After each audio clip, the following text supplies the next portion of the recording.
नमस्कार। LEG9 TV network पर आप देख रहे हैं प्रोग्राम माहौल ये है।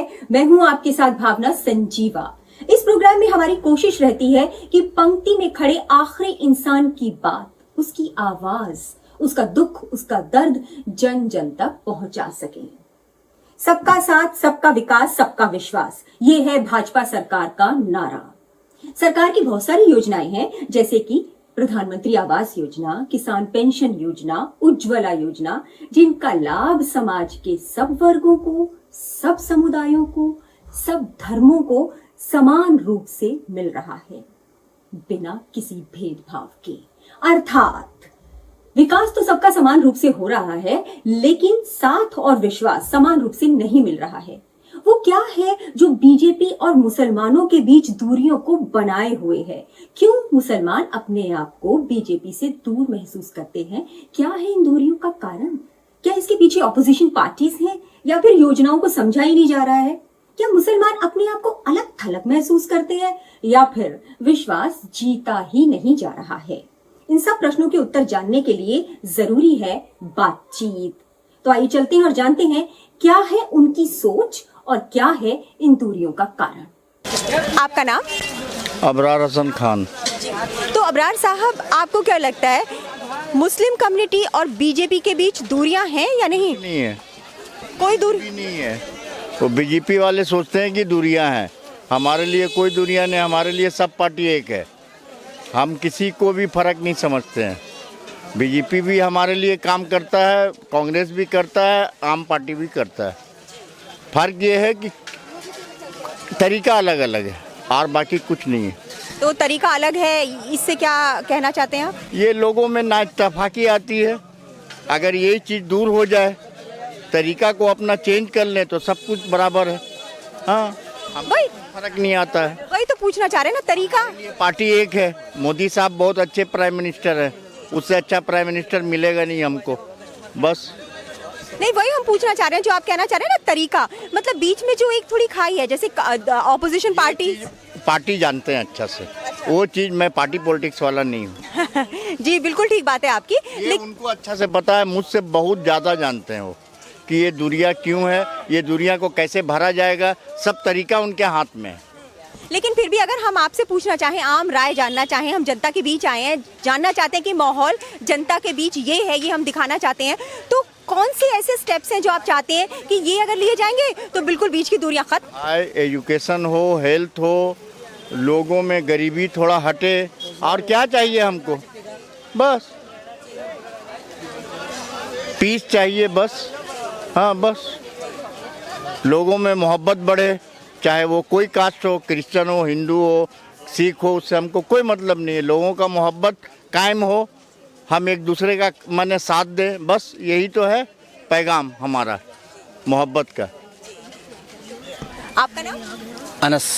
जी, तो अनस साहब आ जाइए, सामने आ जाइए थोड़ा सा। आप बताइए कि क्या मुस्लिम कम्युनिटी में आपके हिसाब से और बीजेपी में दूरियां हैं? मुस्लिम कम्युनिटी की दूरियां किसी से भी नहीं है। बेसिकली बीजेपी की नीतियां गलत हैं कुछ। एक डेमोक्रेटिक कंट्री को हिंदू राष्ट्र साबित करने के चक्कर में उनमें से मैं कहता हूँ 95% लोग जो डेली मॉर्निंग में तमाम हिंदुओं की तरह से सुबह अपने रोज़गार कमाने निकलते हैं और रोज़ काम पे अपना बीवी बच्चों के लिए गुजारे के लिए काम करने निकलते हैं। ज़्यादातर मुस्लिम जो है वो मेहनत मजदूरी करने वाले हैं, बड़े इंडस्ट्रियलिस्ट नहीं हैं ज़्यादातर। ठीक है, इतने लोग काम करने निकलते हैं, मेहनत मजदूरी करने निकलते हैं। इतने लोगों से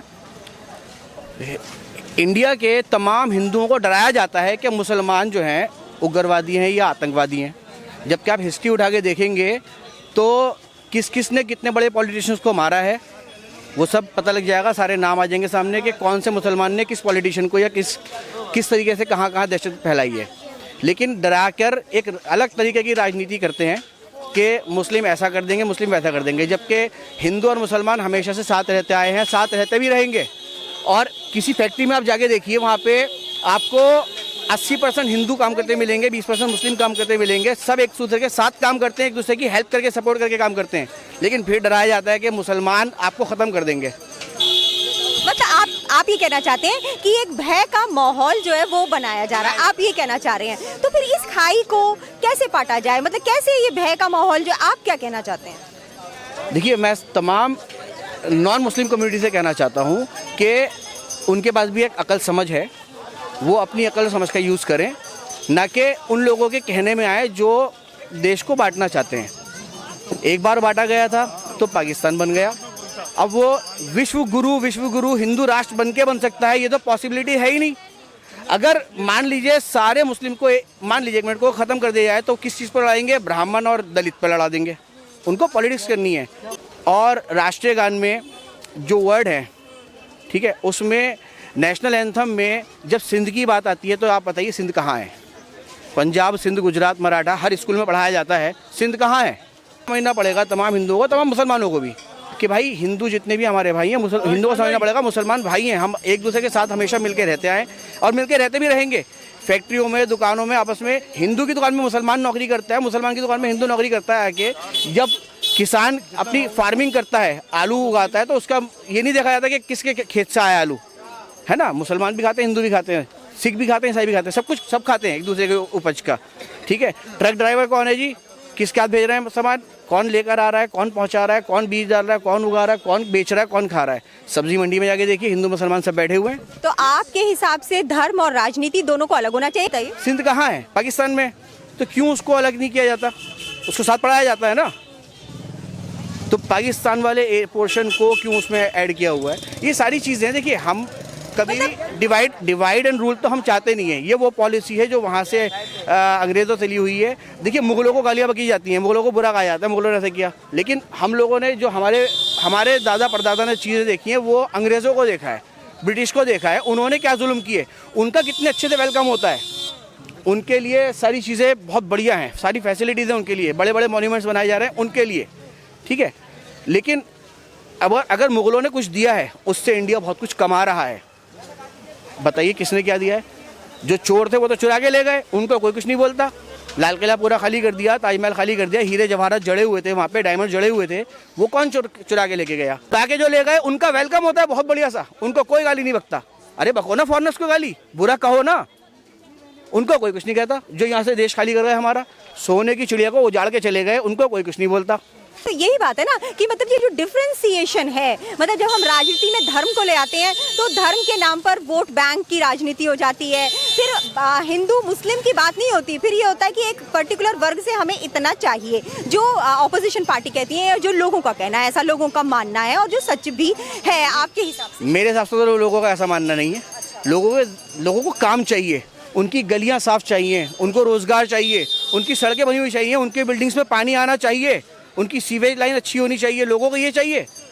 यहाँ पे 10वीं 12वीं पास ना रिक्शा चलाते फिर रहे हैं, रोज़गार नहीं है। और कहता हूँ ओल्ड दिल्ली कस्तूरबा गांधी हॉस्पिटल वहाँ पर है, तो उसके बाहर किसी की गाड़ी लगाने नहीं देते, जबकि वहीं पे बहुत सारे स्टॉल्स लगे हुए हैं जिनसे हफ्ता बंधा हुआ है, महीना बंधा हुआ है, वो अपनी गाड़ियाँ भी वहीं पार्क करते हैं और उनके स्टॉल भी लगे हुए हैं, वो तो नहीं हटवाते। पेशेंट जो मजबूरी में अंदर बैठा हुआ है उसकी गाड़ियाँ उठा के ले जाते हैं। मतलब हमारा जो कानून व्यवस्था है सब खाने पे लगे हुए हैं, कोई रोज़गार नहीं है। बेरोज़गारी यहाँ पे देखिए ना, आगे जाके यहाँ पे देखिए अंदर बेरोज़गारी इतनी है, कितने लोग बेचारे बेरोज़गार बैठे हुए भीख मांग रहे हैं। रोज़गार पैदा करो ना, रोज़गार देते नहीं है, खाली बात करते हैं रोज़गार देने की। हमने इतना रोज़गार पैदा कर दिया है ही नहीं।